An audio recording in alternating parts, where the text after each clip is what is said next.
안녕하세요. 1900년대 말부터 지금까지 꾸준히 일기 쓰는 언니입니다. 오늘은 주말인데 주말이기도 하고 11월 마지막 일요일이에요. 크리스마스가 한 달도 안 남았잖아요. 그래서 오늘은 크리스마스에 읽으면 좋을 책 혹은 영화 얘기를 한번 해보려고 합니다. 제가 오늘 여러분에게 들려드릴 이야기책은 오기렌의 크리스마스 이야기라는 단편 소설이에요. 크리스마스 이야기 하면은 보통 떠오르는 책들도 있고 영화도 있는데 이 책은 영화로도 만들어졌어요. 화면 보시면 이게 오기렌의 크리스마스 이야기를 영화화한 스모크라는 영화입니다. 아시는 분도 계시겠지만 웨인 왕 감독이라는 분이 만들었고요. 이거는 1995년에 베를린 영화제에서 상도 받았던 굉장히 좋은 영화라고 말하는 사람들이 많습니다. 저는 이 오기렌의 크리스마스 이야기라는 소설책을 먼저 읽은 건 아니고 스모크라는 영화를 먼저 봤어요.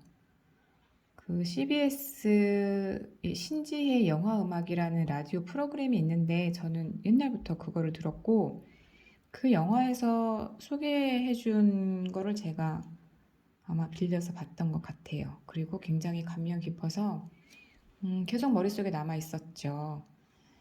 이 오기렌의 크리스마스 이야기는 이제 폴 오스터라는 작가의 단편 소설이고요. 잔잔하고 따뜻함을 담고 있는 이야기라서 웨인왕 감독이 바로 영화화하자고 했다고 합니다. 제목이 스모크인데 스모크는 담배 연기라는 뜻이에요. 그래서 담배 연기처럼 피어올랐다가 사라지는 일상의 에피소드들, 그리고 대도시 속에서 막 얽혀서 살아가는 사람들의 이야기를 담은 좀 따뜻한 영화입니다. 그러면 영화 줄거리를 한번 살펴볼 건데요. 이 책을 읽으면 주인공 남자 둘을 중심으로 해서 몇 가지 이야기들이 진행이 돼요. 그런데 우리 인생도 단편적인 부분이 아니고 굉장히 입체적으로 돌아가듯이 이 영화 속에서도 각각의 이야기들이 막 돌아가요. 그런데 나중에는 정말 모든 이야기들이 다 얽혀서 마무리가 되는데 저는 이 중에서 그 스모크라는 영화 제목처럼 그 주인공 한 명을 중심으로 한 이야기만 한번 해볼까 합니다. 안 그러면 이야기가 너무 길어져서요. 이 담배 가게 주인인 옥이라는 남자가 있어요. 제목이 스모크니까. 그래서 옥이를 중심으로 한번 이야기를 해보려고 합니다. 14년 동안 매일 아침 7시 같은 장소에서 딱 한 장의 사진을 찍어온 뉴욕 브루클린 3번가 모퉁이 담배가게 주인 오기렌. 네, 그래서 오기렌의 크리스마스 이야기예요. 소설 제목이. 주인 이름이 오기렌입니다. 뉴욕타임즈에서 단편소설 의뢰를 받고 어떤 이야기를 써야 하나 고민하다가 막 문을 닫으려는 오기의 담배가게로 들어가는 폴. 여긴 또 다른 주인공이죠. 이 주인공 이름은 폴이에요. 폴은 카운터에서 담배가게에 있으면 어울리지 않을 법한 고급 카메라를 발견한다. 뭐냐고 물었어요. 그랬더니 오기는 담배가게 주인이죠. 매일 아침 7시에 같은 장소에서 사진을 찍고 있다며 벌써 4,000장이 훨씬 넘었다고 잘 정리된 사진을 보여준다. 까만 종이에다가 잘 붙인 사진들을 정리한 앨범을 이 작가인 폴에게 보여줘요. 설렁설렁 사진첩을 넘기는 폴에게 오기는 천천히 봐야 한다고 말한다. 오기가 시키는 대로 천천히 앨범을 넘기던 폴은 괴한의 총격으로 사망한 아내가 찍힌 사진을 발견한다. 이 장면 좀 기억에 남아요. 아내를 되게 그리워하고 아내가 사고로 그렇게 된 이후로 좀 작가 생활도 제대로 못하고 힘들어하던 그 폴이었거든요. 그런데 여기서 마지막으로 그 모습을 남긴 사진을 발견을 하게 됩니다. 얼마나 좋았을까요? 그렇다면 이 카메라는 어떻게 오기의 손에 들어가게 됐을까? 그 이야기는 지금부터 들려드릴게요. 오래전 어느 날 오기가 담배가게 직원으로 일하고 있을 때 가게에 좀도둑이 들어온다. 그 좀도둑을 쫓다가 좀도둑이 길에 떨어뜨린 지갑을 줍는다. 그 지갑에는 신분증과 사진 몇 장이 들어있다. 오기가 그 좀도둑의 지갑을, 떨어져 있는 지갑을 주었습니다. 오기는 생각을 하죠. 훔친 물건과는 별개로 지갑은 돌려줘야겠다고 생각해서 간직하는 오기. 그리고 시간이 좀 지납니다. 별 계획이 없는 크리스마스 날 오기는 좀도둑의 지갑을 찾아주기로 한다. 크리스마스라서 가게 문을 안 열기도 했고 또 오기는 당시 젊기도 해서 일단 가족은 없었고요. 도둑이지만 크리스마스니까 지갑을 찾으면 또 선물이 될 수도 있다라고 생각을 하지 않았을까요? 지갑에 있는 주소를 찾아가 문을 두드리는데 문을 열어준 사람은 눈이 보이지 않는 할머니.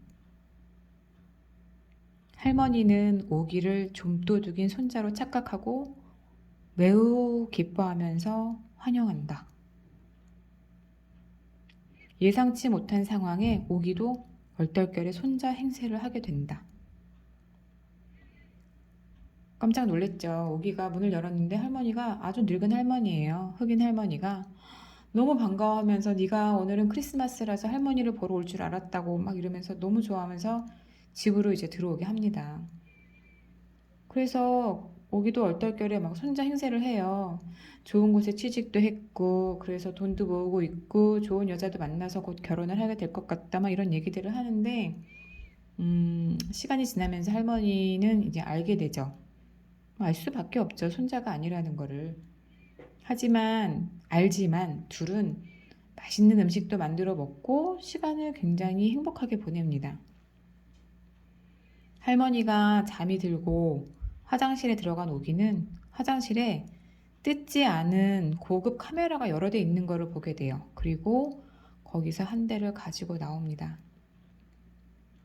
나름대로는 이제 지갑을 돌려준 대가라고 생각을 하죠. 그렇게 집에 갔는데 아무래도 이게 마음에 좀 걸리는 거예요. 그래서 2달 정도 지나서 다시 카메라를 돌려놓기로 결심을 하고 찾아갑니다. 그런데 그 집에 할머니는 안 계세요. 그 지난번에 크리스마스 때 만났을 때도 그랬고 할머니가 눈도 안 보이고 건강한 상태가 아니죠. 그래서 이 할머니가 왜 이 집에 없을까? 거기에 대해서는 말이 없지만 아마 여러 가지 생각을 할 수 있을 겁니다. 네, 오기렌의 크리스마스 이야기는 여기까지예요. 소설 전체가 아니고 일부분을 제가 얘기를 해드렸어요. 그 지난번에 러브 어페어 말씀드리면서 제가 OST가 굉장히 좋다고 했잖아요. 근데 이 영화도 OST가 상당히 좋습니다. 이 영화에 나오는 OST는 그 이노센트 웬 유 드림이라는 대표적인 곡이 있는데 뭐 평론가들에 의하면 뭐 돌이킬 수 없는 아픈 과거를 회상하는 발라드. 그래서 감독이 촬영 전부터 사용하기로 결정을 했다고 해요. 이 곡은 마지막에 그 할머니하고 오기하고 함께 크리스마스를 보내는 장면에 나옵니다. 제가 최근에도 다시 이 영화를 좀 봤는데요. 네, 지금 약간 들리시나요? 좀 투박한 음성과 연주로 나오는 노래인데 이 연주를 들으면서 영화를 보면은 눈물을 흘리지 않을 수가 없어요. 노혹자는 뭐 담배 한 갑과 싸구려 위스키를 연상케 하는 이 음악은 과거의 아픈 기억 때문에 방황하는 인생 낙오자들의 정서를 대변한다라고도 말을 합니다. 이 영화랑 책을 크리스마스에 추천하는 이유는 너무너무 따뜻해요. 혼자 보셔도 좋고 누구랑 함께 보셔도 좋고. 그리고 이 영화 스모크가 제일 좋은 이유는 담배 연기를 직접 맡지 않아도 된다는 거죠. 너무너무 행복했어요. 담배를 계속 피우는 장면이 나오지만 연기가 나지 않죠. 냄새가 나지 않죠. 그래서 더 좋은 영화입니다. 여러분 좀 추운 날들이지만 좋은 영화, 좋은 책 찾으시면서 따뜻한 시간 보냈으면 좋겠고 한 달도 남지 않은 크리스마스에 올해는 작년보다는 좀 더 행복하고 따뜻하게 지내시면 좋겠습니다. 남은 시간 잘 보내시고요. 저는 오늘도 일기를 쓸 거예요. 우린 내일 만나요.